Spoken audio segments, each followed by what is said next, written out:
Vocês não sabem o que está escrito aqui. Amém? 1 Coríntios 13, do 4 ao 7. O amor é paciente e bondoso. O amor não arde em ciúmes, não se envaidece, não é orgulhoso, não se conduz de forma inconveniente, não busca os seus interesses, não se irrita, não se ressente do mal.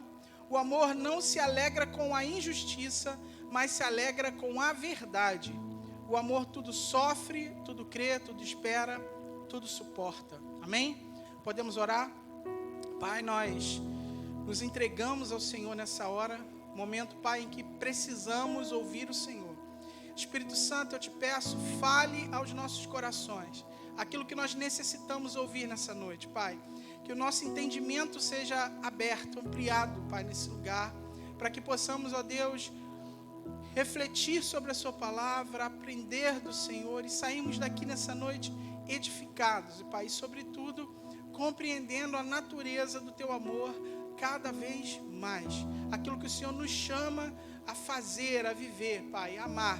Então, que o Senhor nessa noite possa cooperar conosco, Espírito Santo, nos ajudar nessa trajetória aqui de compreender essa verdade, Pai. Essa é a minha oração em nome de Jesus. Amém? Bom, queridos, na Bíblia, alguém no outro dia até me perguntou sobre isso, há pelo menos 4 palavras para se definir amor, né?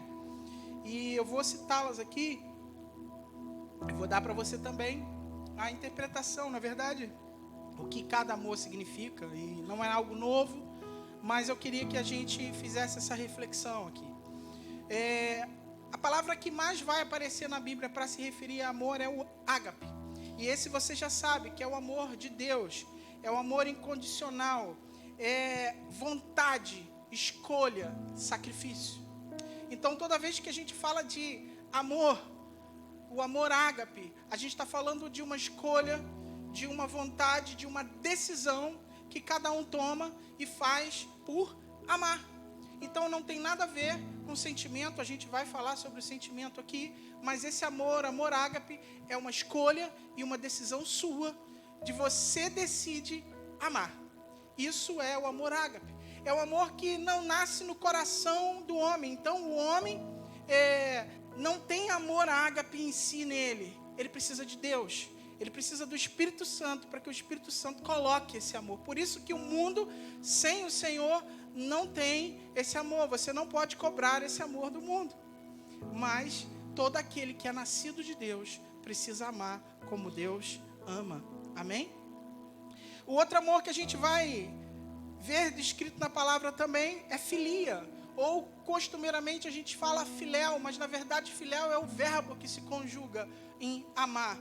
E filia quer dizer amizade, companheirismo, afeição, interesses comuns. Isso é filia. Na palavra de Deus há um momento onde Jesus chama Pedro e começa a falar, a perguntar a Pedro: Pedro, tu me amas? E Jesus pergunta para Pedro assim: Pedro, você me agapau, na verdade, falando do verbo. E Pedro responde para Jesus assim: Senhor, eu filéu. Então, na verdade, o que Pedro está dizendo? Senhor, eu não amo como eu deveria amar, mas eu gosto de você. Então, há essa diferença e é importante que a gente conheça essas definições para a gente saber em que praia nós estamos andando e o que o Senhor está nos chamando a viver e a fazer. Deus estava ali, Jesus estava naquela praia construindo algo na vida de Pedro, e Ele também está construindo algo na nossa vida a respeito do amor. Amém? O outro amor é storge, que quer dizer aquela afeição natural, familiar, um laço de sangue. Então, é aquilo que você, dentro da sua família consanguínea, você pratica. Esse amor quase não aparece na palavra de Deus, mas ele está ali também, se eu não me engano, em Romanos capítulo 12, você encontra.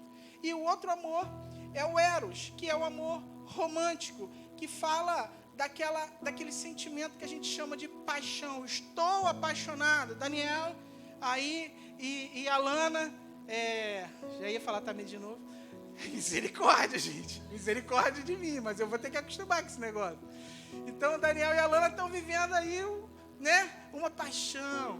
E eu falava com eles lá em casa no sábado, eles sentaram comigo para conversar e a gente falou sobre o amor. E eu falei para eles assim, olha, a paixão é muito importante.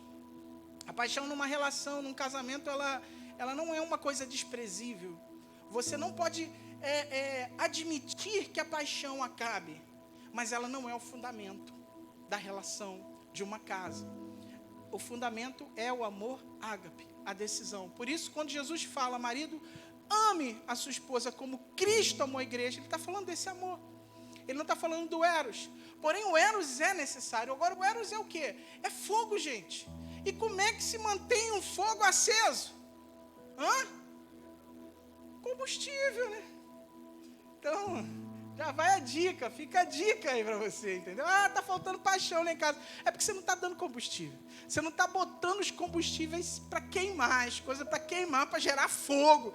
Tem que ter fogo, gente. Numa casa, numa família, marido e mulher, tem que ter fogo. Amém? Então, a vontade de Deus expressa para nós é o amor. E é claro, eu situei você a respeito de cada palavra dessa que aparece do grego na palavra de Deus sobre amor. Mas o que nós vamos falar hoje é sobre o amor ágape. E o que Deus, Ele deseja fazer conosco. Amém? Bom, eu quero ler com você Mateus, capítulo 22, do versículo 37 ao versículo 40. Vou pedir aos irmãos que... muito rápido. Obrigado, Fred. Disse assim, Jesus respondeu, ame o Senhor, seu Deus, de todo o seu coração, de toda a sua alma e de todo o seu entendimento. Este é o grande e primeiro mandamento. E o segundo, semelhante a este ame ao seu próximo como você ama a si mesmo, Destes 2 mandamentos dependem toda a lei e os profetas. Jesus tinha sido interrogado, indagado acerca do mandamento aqui pelos fariseus, e ele responde, ame ao Senhor sobre todas as coisas, e ao teu irmão, ao teu próximo, como a ti mesmo.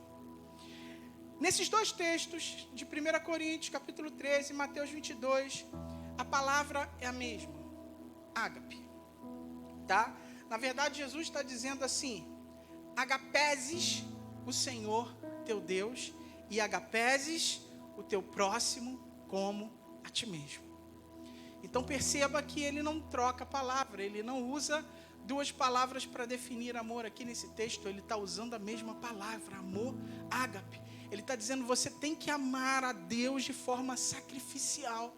Você tem que decidir amar a Deus. E você também tem que amar o seu próximo de forma sacrificial. E você tem que decidir amar assim. Então é isso que Jesus está ensinando. E ele está fazendo o que aqui? O que isso significa? Que ele está elevando, irmão, o padrão.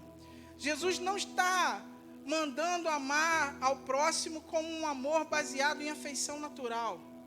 Ele está mandando a gente amar em um nível muito mais elevado. Um amor que é uma escolha deliberada, um compromisso de vontade, um amor sacrificial e incondicional que busca o bem maior do outro. Você entende isso? O amor sacrificial, ele não busca o teu próprio bem. Nós lemos aqui que ele não busca o seu próprio repete aí, gente, o seu próprio interesse. Então isso significa que não tem nada a ver com você. Você não ama o sacrificial, o ágape, por sua causa. Não tem nada a ver com você. Não é para seu benefício próprio, não é porque você vai obter alguma vantagem nisso. É porque esse amor, ele faz parte da natureza de Deus. Amém? A Bíblia diz que Deus é amor. Então, se Deus é amor, nós que somos os seus filhos, precisamos ser como Ele é. Precisamos amar como Ele ama. Amém? Irmãos, isso é muito poderoso. Isso é muito sério. Isso é muito importante. Porque é uma decisão mesmo, e você precisa decidir amar dessa forma. Senão nós vamos sempre viver o evangelho na sua superficialidade. Senão você vai sempre negociar alguma coisa. Você vai estar sempre buscando alguma vantagem para si mesmo. Você vai estar achando sempre que você é o dono da razão. Você vai estar achando que você pode alguma coisa.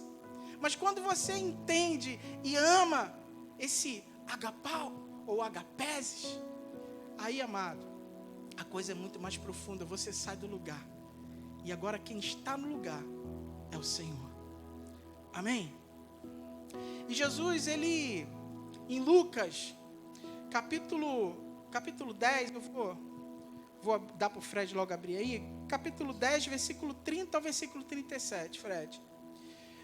Jesus, mais uma vez, está sendo interrogado, agora por um estudioso da lei, um escriba, talvez, e ele está preocupado com a sua salvação. Ele está preocupado com o que ele poderia fazer para ser salvo. E aí Jesus dá uma resposta para ele. Jesus fala, cumpre os mandamentos, né? E aí, depois Jesus vai lá e conta uma parábola para ele que você sabe, mas eu quero que a gente leia de novo. E Jesus prosseguiu dizendo, um homem descia de Jerusalém para Jericó e caiu na mão de alguns ladrões. Este, depois de lhe tirar a roupa e lhe causar muitos ferimentos, retiraram-se, deixando-o semi-morto. Por casualidade, um sacerdote estava descendo por aquele mesmo caminho e vendo aquele homem passou de largo. E de igual modo, um levita descia por aquele lugar e vendo-o passou de largo também. Certo samaritano que seguiu seu caminho passou perto do homem e vendo, compadeceu-se dele. Aproximando-se, fez curativos nos ferimentos dele, aplicando-lhe óleo e vinho. Depois colocou aquele homem sobre o seu próprio animal, levou-o para uma hospedaria e tratou dele. No dia seguinte, separou 2 denários e os entregou ao hospedeiro, dizendo, cuide deste homem, e se você gastar algo mais, farei o reembolso quando eu voltar. Então Jesus perguntou, qual destes 3 lhe parece ter sido o próximo do homem que caiu nas mãos dos ladrões? E o intérprete da lei respondeu, o que usou de misericórdia para com ele. Então Jesus disse, vá e faça o mesmo. Essa história é muito legal, mas a gente tem que entender ela, a ótica do que estava acontecendo naqueles dias de Jesus. E os samaritanos e os judeus, eles não se davam. Eles eram povos inimigos mesmo, gente. E tudo por causa da sua própria religião, das suas ideias. Porque o samaritano, ele acreditava que o lugar onde deveria ser feitos os sacrifícios, a adoração, era lá em Samaria, como foi um dia. Mas o judeu falava assim, não, o lugar é em Jerusalém, onde Davi e Salomão construiu o templo. E eles brigavam, porque na verdade eles adoravam o mesmo Deus, mas viviam brigando por causa dos seus conceitos, por causa das suas ideias. Além do mais, havia um preconceito no judeu, porque o samaritano era um povo misturado. E aí eles não aceitavam a legitimidade daquele povo, como também um povo de Deus. Então havia uma guerra, uma briga naquele momento. Eles se consideravam inimigos. E Jesus, em vão, ele joga essa parábola e ele coloca justamente um samaritano, né, respondendo a um judeu como um homem bom. Passa um sacerdote e não atende a necessidade daquele homem que estava caído. Passa um levita, também passa de largo, ou seja, ele até alarga o caminho para não chegar perto e vai embora apressado, seguindo o seu caminho. Agora vem um samaritano, que aí o judeu deve ter falado assim, não, samaritano deve ter chutado, né? Samaritano deve ter pisado por cima, que ô povo ruim. E aí não, o samaritano vai lá e ajuda. E Jesus faz a pergunta, quem é o próximo desse cara que estava caído? E o judeu não tem outra resposta, senão dizer, o samaritano. Amém? Bom, eu quero ler um outro texto com vocês. Fred, abre aí para nós, Mateus capítulo 5, versículo 43 e 45.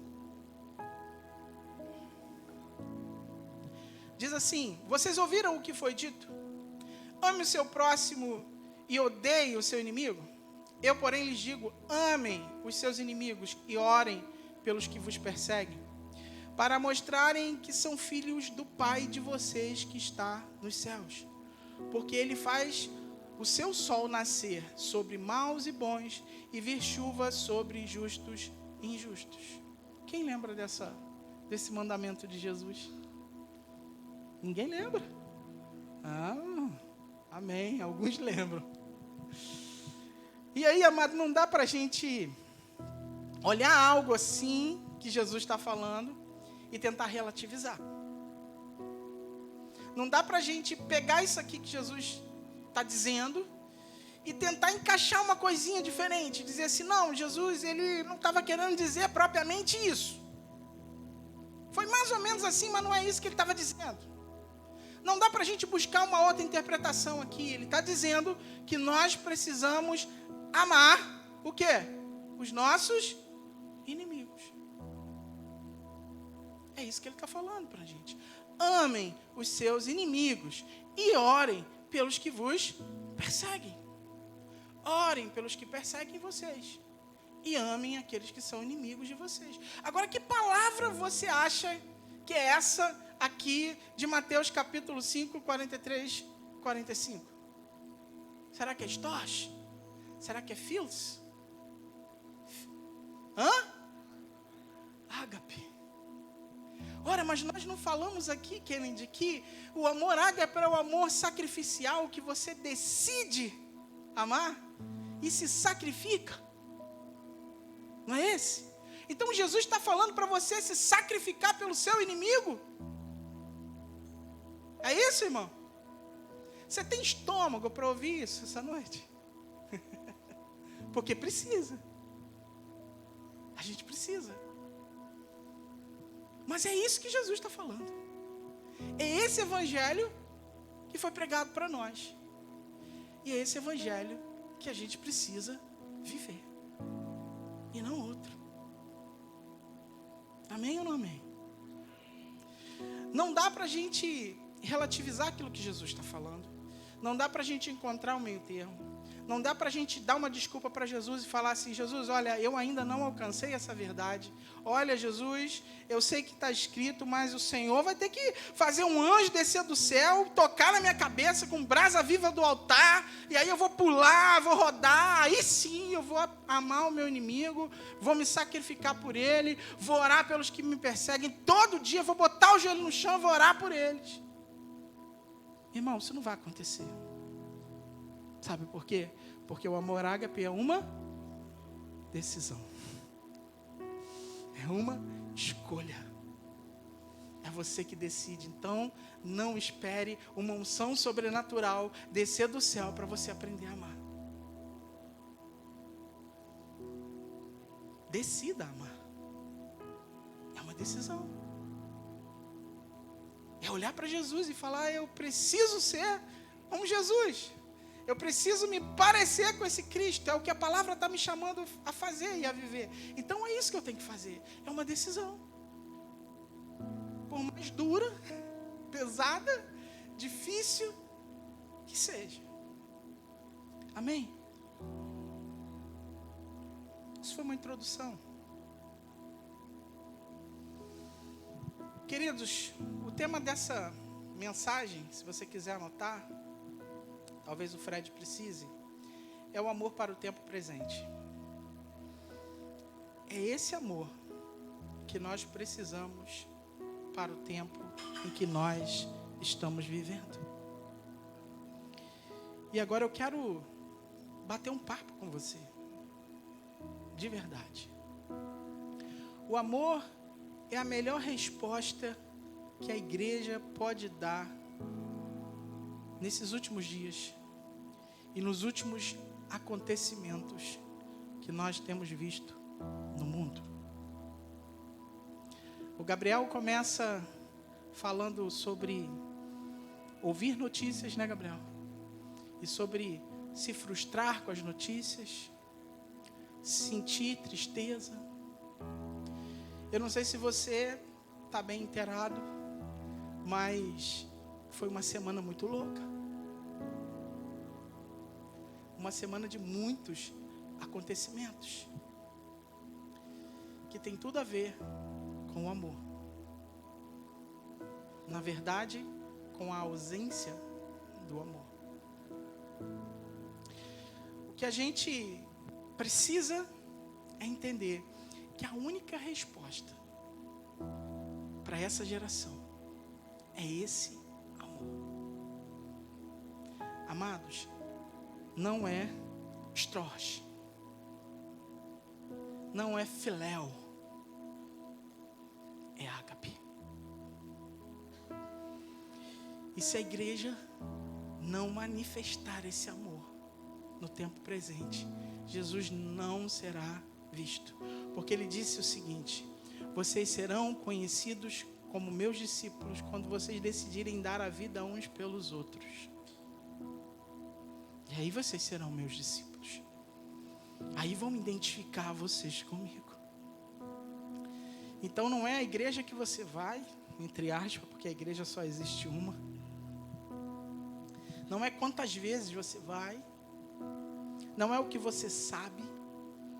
Não é o que você já conheceu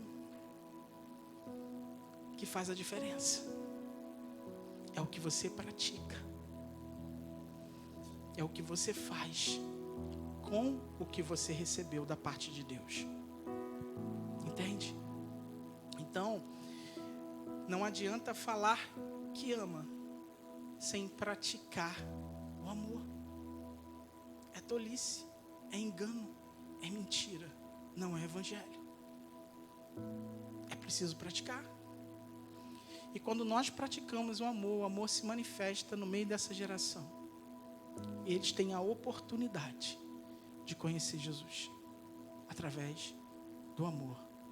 Amém? Essa semana um pai, um marido, um cristão foi brutalmente assassinado por falar sobre suas ideias conservadoras, por citar a Bíblia, por falar da palavra de Cristo. O nome dele foi Charles Kirk. Comoveu o mundo, rodou o mundo todo aquela cena. Eu, infelizmente, não sabia do que se tratava, mas quando abri, eu acho que os primeiros vídeos estavam mostrando na íntegra, não tinha tarja preta. Você talvez deva ter visto também. Irmão, me chocou. Primeiro eu vi a cena. Depois eu soube quem era, porque eu não conhecia esse amado. Mas foi terrível ver aquilo acontecendo. E mais, a gente também teve um incidente do Nepal. A população se revoltou contra o governo de esquerda, um governo corrupto, um governo que os filhos dos governantes ficavam se expondo na internet com todas as regalias, os luxos, enquanto a população empobrecia cada vez mais e passava fome. E essa população se revoltou e quebrou tudo. Revoltou. E aí, no meio dessas revoltas, coisas horríveis acontecem. Uma mulher, a esposa do primeiro-ministro, ela foi queimada viva dentro da sua casa. Botaram fogo na casa e não deixaram ela sair. Crueldade. Muita crueldade. A gente está aqui no Brasil. Aí você fala assim: nossa, isso aqui é uma benção. Irmão, no mesmo dia em que o rapaz morre lá nos Estados Unidos, pessoas começam a se manifestar na internet.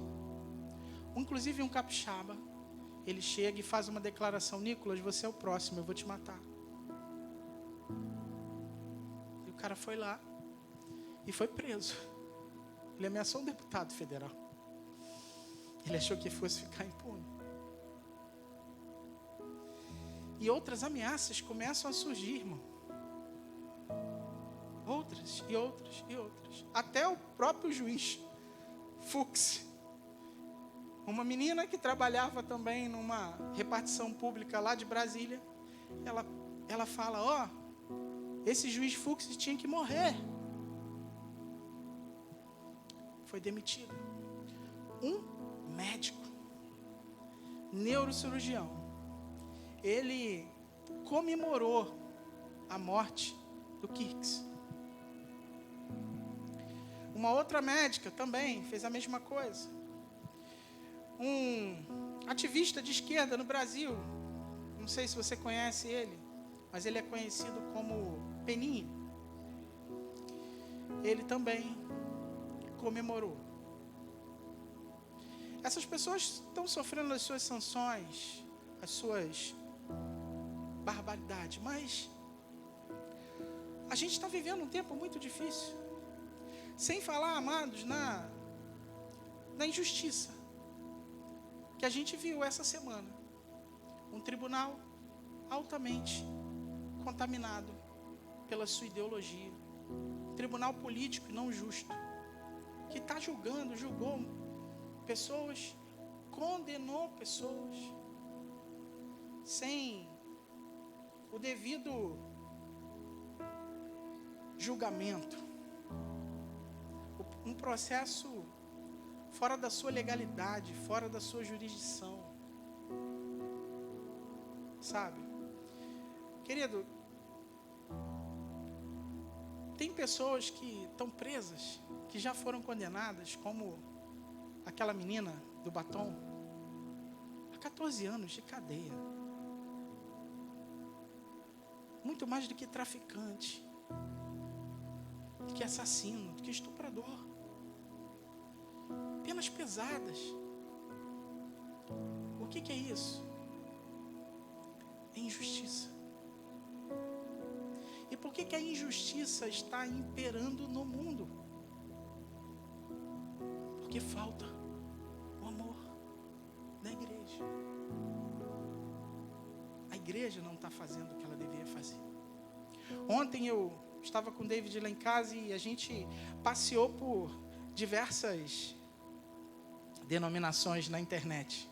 Assistimos vários cultos, né, David? Vários pastores pregando, várias bandas tocando. E eu virei para o David e falei, David, eu acho que eu nunca vi no Brasil um momento tão rico da igreja brasileira. O David só me mostrava os equipamentos. Olha, aquele microfone custa tanto. Olha, aquele telão. Olha, não sei o que lá. Eu falei, a igreja nunca foi tão rica no Brasil. Mas, amados, eu me pergunto se essa igreja, ela não está pobre, cega e nu. Laodiceia. Eu não me pergunto se nós não estamos nos perdendo da nossa vocação. E se a gente não está contaminado pelo espírito dessa época e desse momento. Me escandalizou muito todos os aplausos a essas injustiças, a essa maldade que nós estamos vivendo no mundo por causa de uma ideologia. Ideologia. Sim, amados, existe uma guerra acontecendo. Agora, nesse momento, está rolando uma guerra. Eu não estou falando da Ucrânia, eu não estou falando lá da faixa de Gaza, faixa de Gaza não, lá da Palestina. É Gaza, né? É Gaza, é verdade. Eu não estou falando daquele lugar. Eu estou falando aqui. Estou falando ali fora. Está acontecendo uma guerra. E essa guerra é uma guerra ideológica. De um lado a gente vê o conservadorismo e de outro o progressismo. Eu quero dar uma definição rápida e curta, não é nada longa, mas só para você ter uma breve noção. O conservadorismo tem raízes em valores religiosos, principalmente judaico-cristão. Ele defende a família tradicional e segurança pública, ordem pública. Esse é o conservadorismo cultural. Eu não vou falar nada sobre economia aqui, porque existe também o conservadorismo econômico, ok? E existe o progressismo, que eu também não vou falar do progressismo econômico, eu vou falar do cultural. O progressismo está frequentemente associado a movimentos sociais que você conhece, como o feminismo, movimento negro, como, eu esqueci a palavra em inglês, mas é Vidas Negras Importam, você já sabe, é isso aí que a Vanessa falou. E o LGBTQIA+. E deve ter mais algumas coisas, né? Tem mais. Tá bom. São partidos de esquerda, movimentos de reforma agrária, você conhece, e outras coisas. Então, essas duas ideologias, elas estão em guerra, brigando hoje no mundo. Então, há uma guerra ideológica.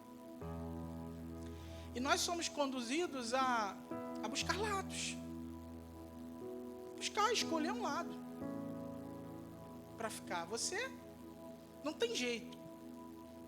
Não tem jeito, você tem que escolher um lado. Agora, falando da igreja, a igreja não possui lado. A igreja, ela não possui ideologia. A igreja, ela não possui ideologia humana. A igreja prega a palavra de Cristo e vive as suas leis. Então, a igreja, ela não tem nada a ver com as ideologias. Amém? Jesus não tem nada a ver nem com o conservadorismo e nem com o progressismo. Amém? Porém, você, como indivíduo, você deve exercer os seus direitos e os seus deveres como cidadão. E, é claro, deve escolher o seu espectro político, social. E eu acredito que cada um deve basear suas escolhas nos princípios bíblicos. Assim eu tenho feito com a minha vida. Então, a igreja esquece ideologia. Você, como pessoa, você vai ter que olhar para um lado. Mesmo que você não vá concordar com tudo desse lado ou com tudo daquele lado, você tem que se posicionar. Não há como você ficar no meio do caminho e dizer, não, eu gosto de você e gosto de você. Não tem nada a ver com gostar ou não gostar aqui. Aqui é uma escolha. E aí você vai fazer essas escolhas na sua vida. Eu estou falando com crentes, com discípulos de Jesus. Você vai fazer a sua escolha baseada em quê? Em Karl Marx? Em Gramsci? Paulo Freire? Olavo de Carvalho? Não. Não, irmão. Você vai fazer as suas escolhas segundo a Bíblia. Segundo a palavra de Deus. Porque antes de você ser um ser social, você é espiritual. Você é um discípulo de Jesus. E aí os seus critérios precisam ser bíblicos. Por quê, Felipe? Porque senão é incoerência. Você precisa conhecer todos os lados. E agora eu estou falando politicamente, porque isso vai influenciar a sua escolha política. E por que, Felipe, você está falando de amor? Você começa falando do amor e agora você está falando de política. Você vai entender. Porque tem tudo a ver. Politicamente, você vai precisar escolher e tomar a sua decisão. Amado, se você tomar uma decisão por um lado errado, você pode não amar. E você pode odiar. Então entende. Porque a Bíblia nos chama a amar. E aí, eu não estou dizendo que o conservadorismo vai te ensinar a amar. Não. Quem te ensina a amar é a Bíblia. É a palavra de Deus. Quem te ensina a odiar a injustiça e amar a verdade é a palavra de Deus e não a ideologia. Seja ela conservadora, seja ela progressista. Ela não te ensina, mas a palavra de Deus te ensina, e é pela palavra de Deus que você precisa guiar as suas escolhas, basear a sua vida. Não podemos esquecer, amados, que o chamado de Cristo para nós é maior do que qualquer coisa no mundo presente. Entende isso?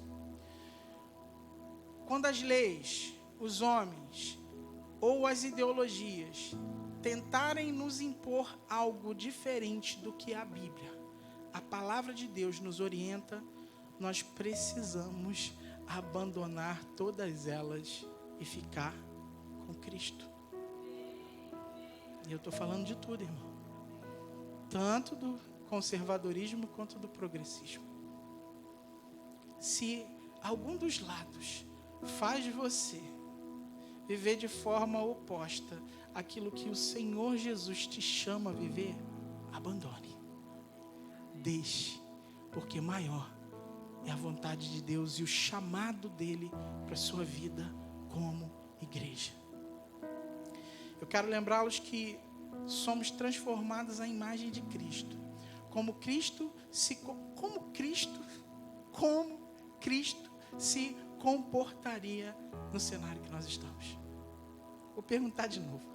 Como Jesus se comportaria nesse cenário que nós estamos vivendo? Como que você acha? Será que Cristo abandonaria o amor? Será que Cristo seguiria a injustiça? Será que ele se comprometeria ideologicamente acima do amor, da justiça, da verdade? Sim ou não? Ou será que Cristo amaria os seus inimigos? Oraria por aqueles contrários à sua causa? Você acha que Cristo ia desejar o mal daquele que é contrário à causa dele? O que ele falou, puxa, quando ele estava na cruz? Pai, perdoa-lhes. Eles não sabem o que fazem. E os seus discípulos aprenderam isso, porque Estevão fez a mesma coisa, enquanto estava sendo apedrejado. No diálogo, irmão. Ele estava no diálogo, ele estava conversando. Ele estava explicando quem era Jesus. E tomou a primeira pedrada. E depois vieram as próximas. Naquela época, não tinha tiro. Senão, provavelmente, seria um sniper. Que ia pegar Estevão. Mas foi uma pedrada. Uma só não, várias pedradas que mataram um homem que estava pregando o Evangelho, falando de Jesus e da causa do reino de Deus. Então o que Jesus faria?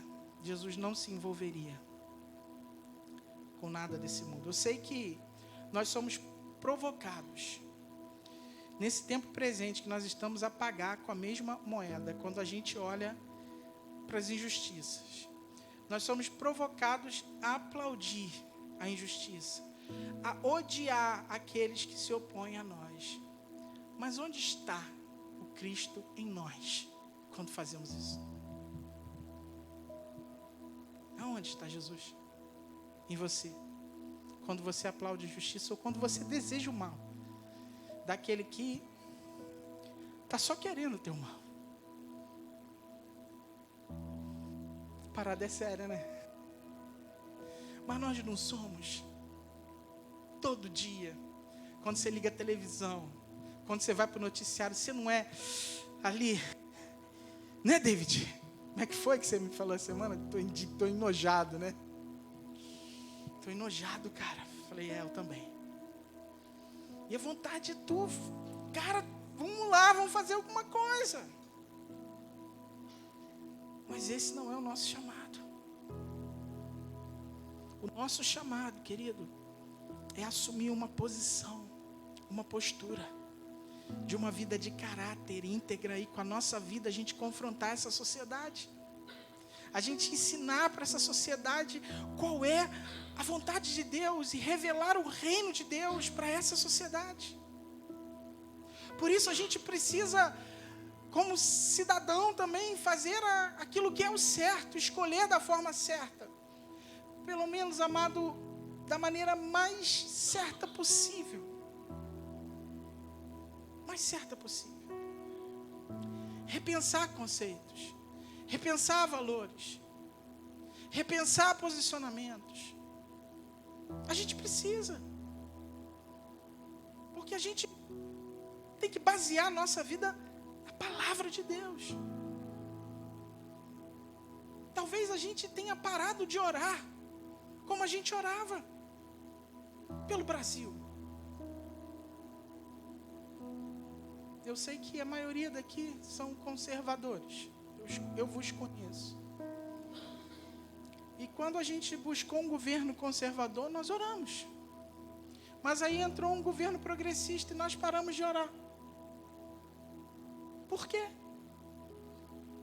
Era aí que nós deveríamos orar muito mais.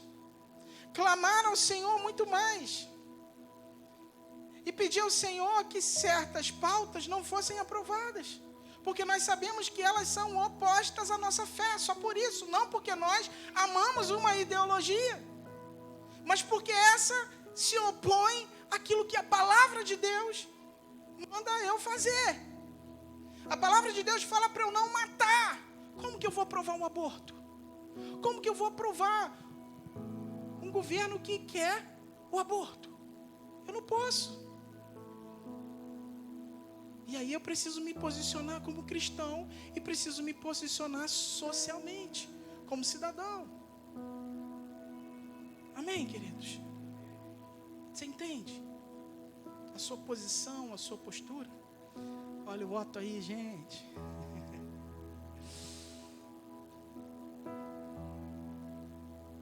Amados,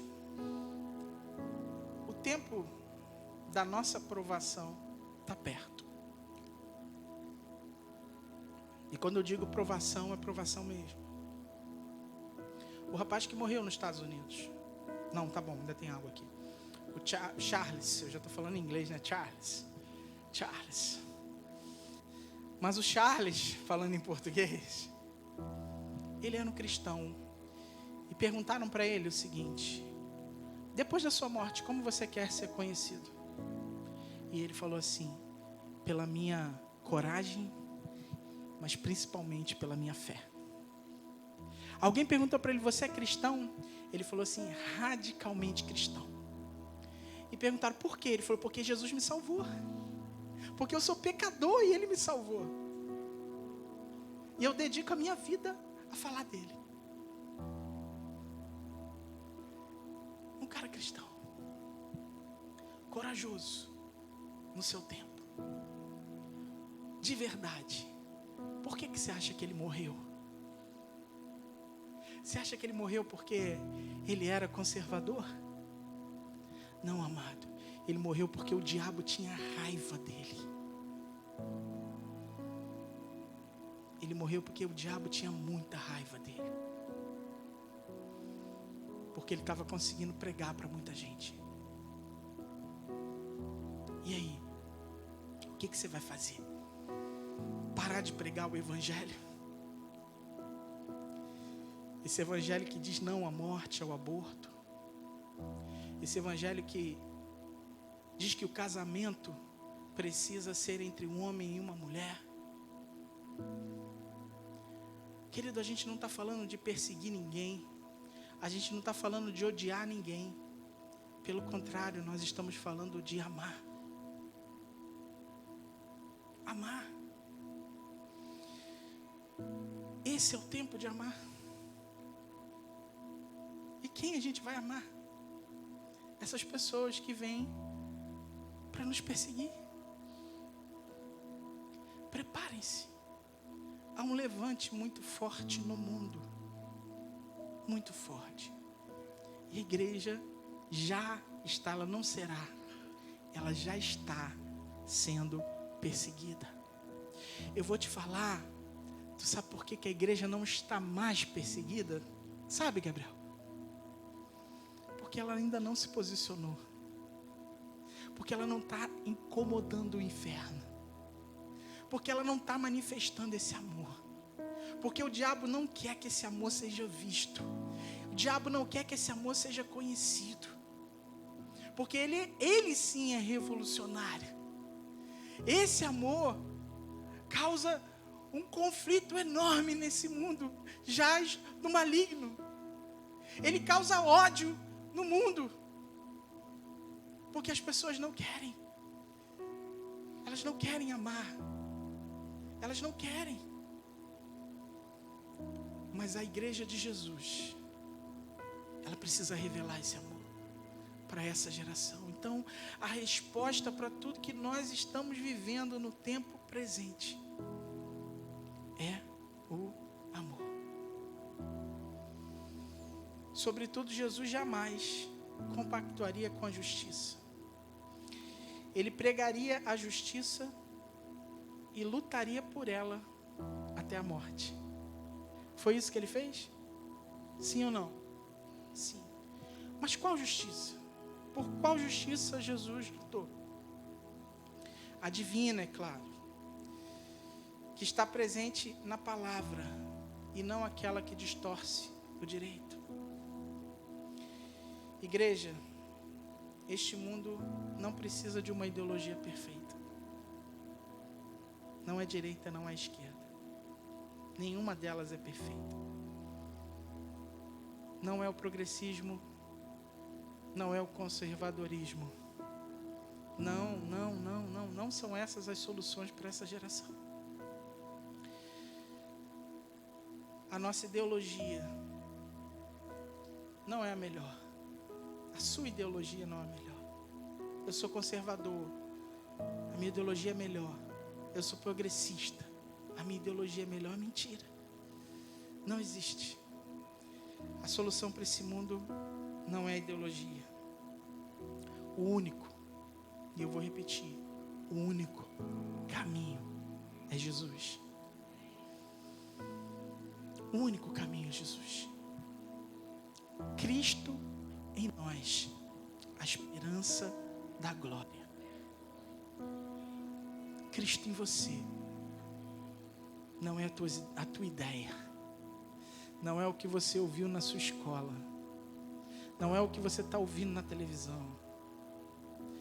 O político pode até ser bom, mas ele não tem a solução, ele não tem o caminho é Jesus, e é isso que nós precisamos pregar, é isso que nós temos que viver.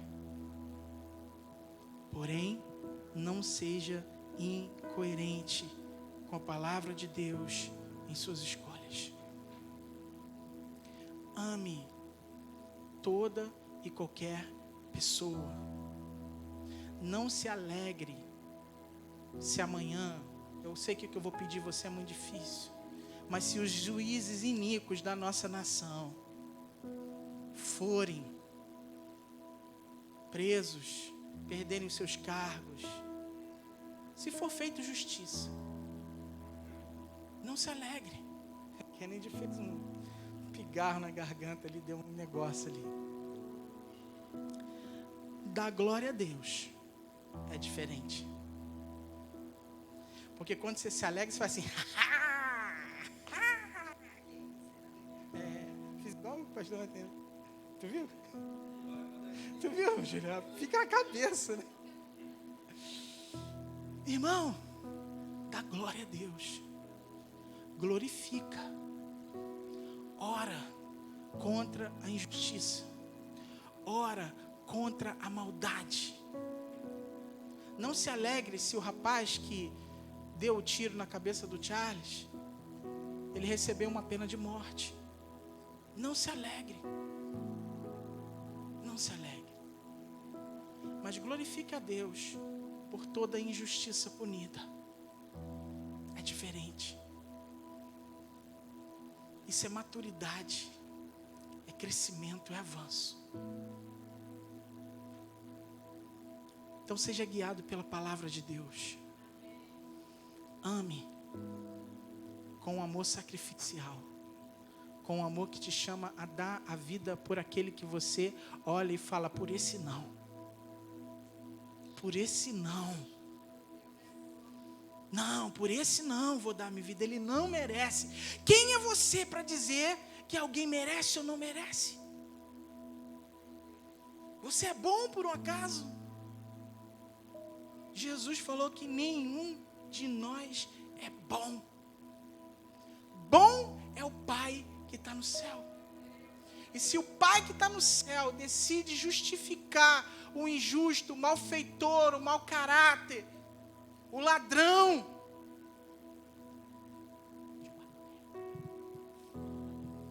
é Ele que faz. Você viu, né, mano? É Deus que faz. É o Senhor que faz. Não somos nós. A justiça não é produzida por você, pela sua mão. A justiça vem do Senhor. É Ele que produz justiça. E nós vivemos nela. Andamos por ela. Cremos nela. Confiamos nela. E devemos ter sede de justiça. E orar. E clamar. Todo dia. Quando você vê uma notícia ruim, aquilo que você julga injusto, você fala, Senhor, faça justiça.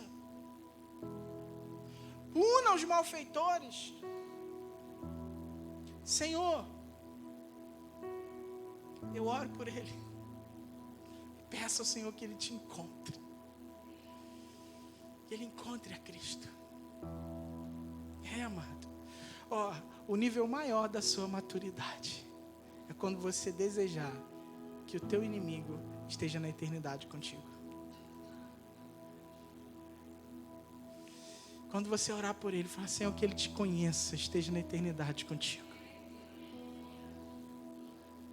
Amém, amados?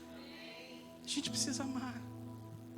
A gente pode lamentar, a gente pode chorar, mas se a gente não amar, esse amor não se manifestar, as coisas não vão mudar. Vai entrar governo e governo, vai entrar séculos e séculos e a gente vai ver as mesmas coisas. As mesmas coisas. As mesmas maldades. As mesmas atrocidades. Tanto de um lado quanto de um outro lado. As guerras são produzidas por dois lados.